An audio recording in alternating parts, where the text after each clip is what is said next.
So 1914 was obviously a bad year in this neck of the woods, and as you know, that was the year that World War I broke out. This complicated an already existing tension that existed within Central Asia. War burdens were really the fuse.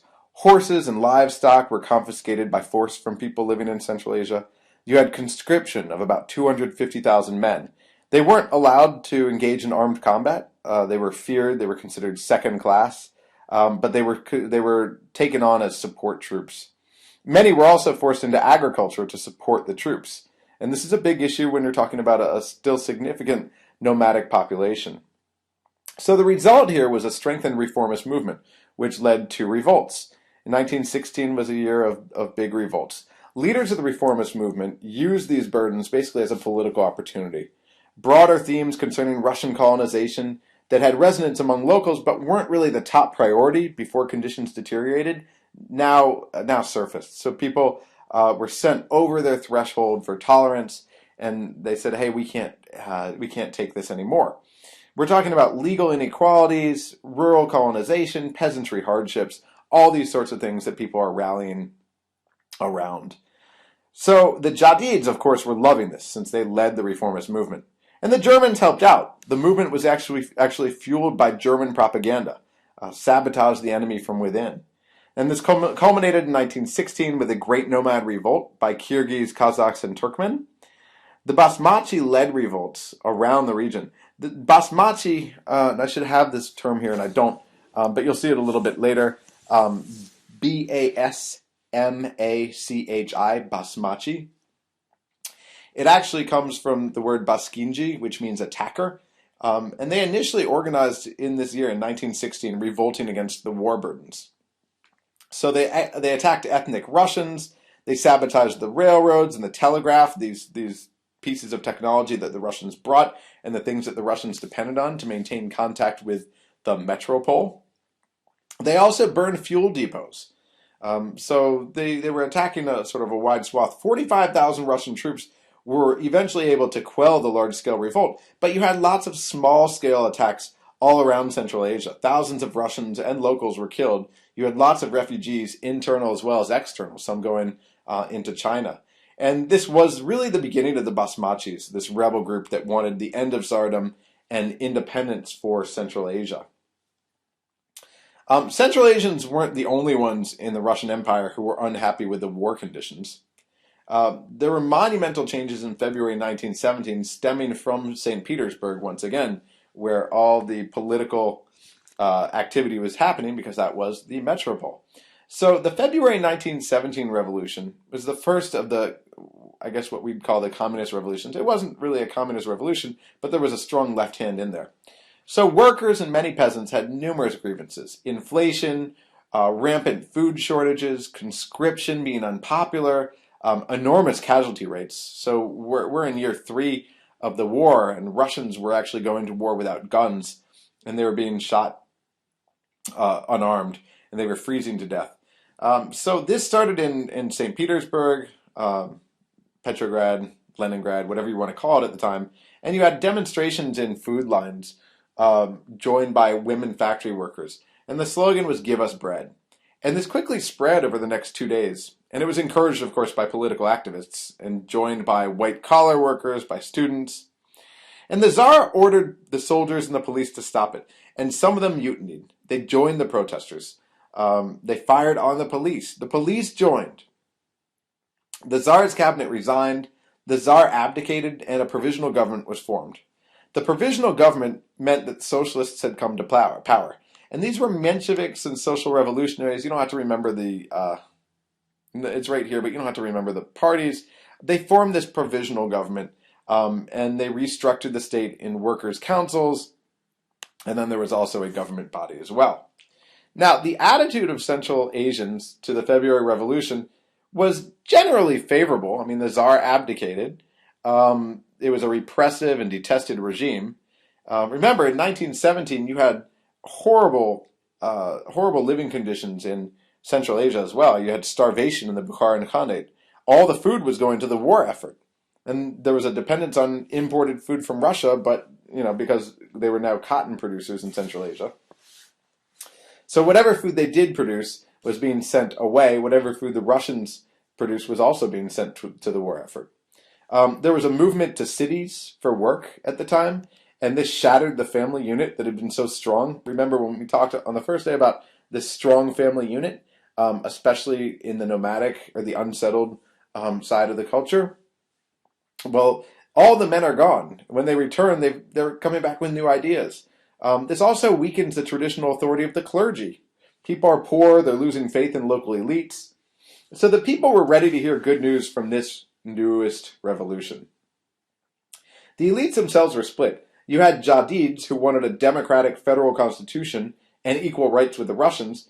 They wanted this great but modernized emirate. And then you had what are known as the young Bukharans, who went even further than the Jadids. They demanded complete representational government.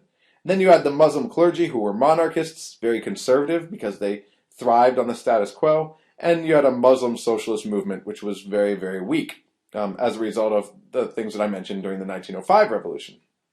A very small working class there. So the big problem, is that nothing really changed after February 1917 from the Central Asian perspective. Russians perceived a need to maintain their position in the region, and they kept the same political personnel in power. They were quote-unquote specialists of Turkestan. So only the Russian colonists even received weapons in order to quote-unquote defend the revolution. So this was a Russian revolution. Even in Central Asia, this was a Russian revolution. It didn't really concern most Central Asians. It didn't really help them. They didn't get to play a role in it. They didn't get to benefit from it. So in fact, the February Revolution changed very little for most of the Russian Empire, not just Central Asia. And that includes Russia itself.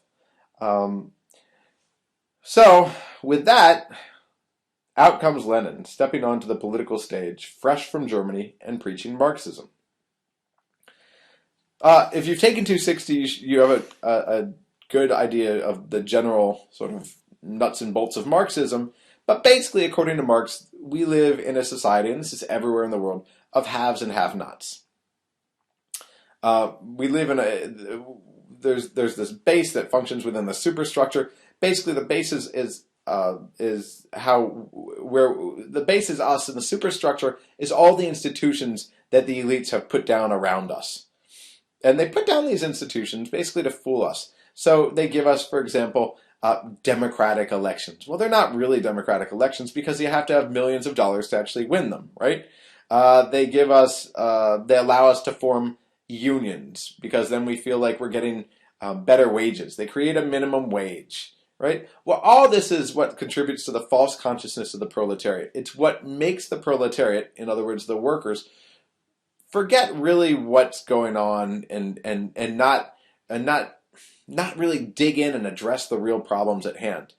So basically what Marx is saying is that the workers are taking crumbs and they're accepting those. And they're not fighting because the crumbs are keeping them just short of starving to death. Okay, but we're taking the crumbs and we're lapping them up.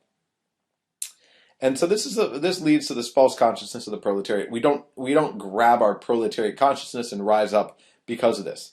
Now, according to Marx, we will do this eventually because of this trajectory that history takes us on.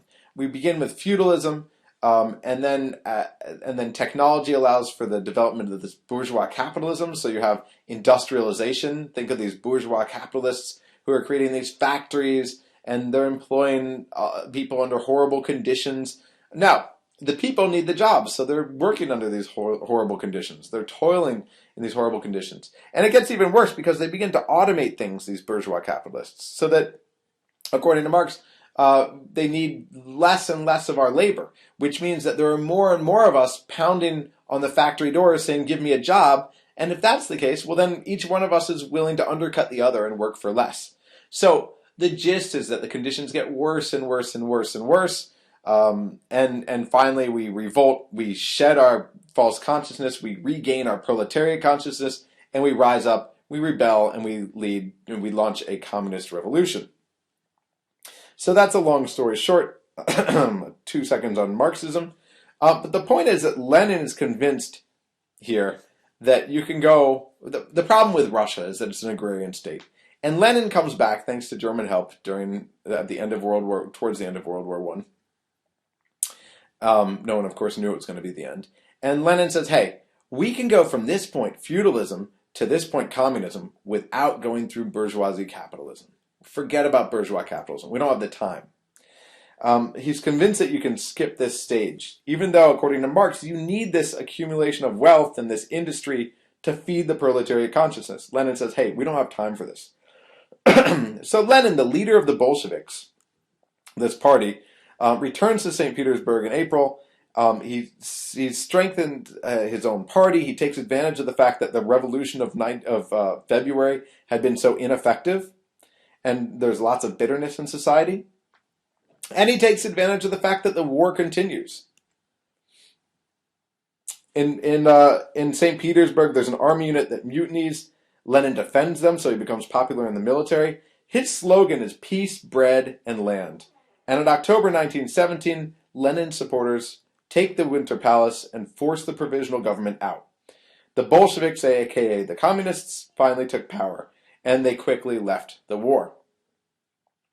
Again, Lenin's revolution was one for the workers. It barely made a ripple at first in Central Asia, because there was no real working class. What existed there was leaderless. People were uninterested in Soviet theory. It was all about ideology then, and they didn't really care about all this sort of this Marxist theory. Those who did join the Bolsheviks were the ones with absolutely nothing to lose. Landless peasants, the most impoverished. But there were relatively few, even of these people, who joined the revolution. It was just so far ideologically from where they stood and what they understood to be the necessity of the day. The average peasant was barely getting by, but was getting by, and they wanted really nothing to do with this. They were too busy just getting by. They didn't have time to leave the fields for some sort of revolution. They'd seen what just happened in the previous revolution, nothing. They were distrusted, and so they distrusted their conquerors. They brought war, a famine, now that we got civil war, and they were infidels to boot. So there are lots of reasons. There's also a lack of education. There were lots of reasons why the locals didn't get involved and didn't really support this revolution particularly. So let's stop there and take up another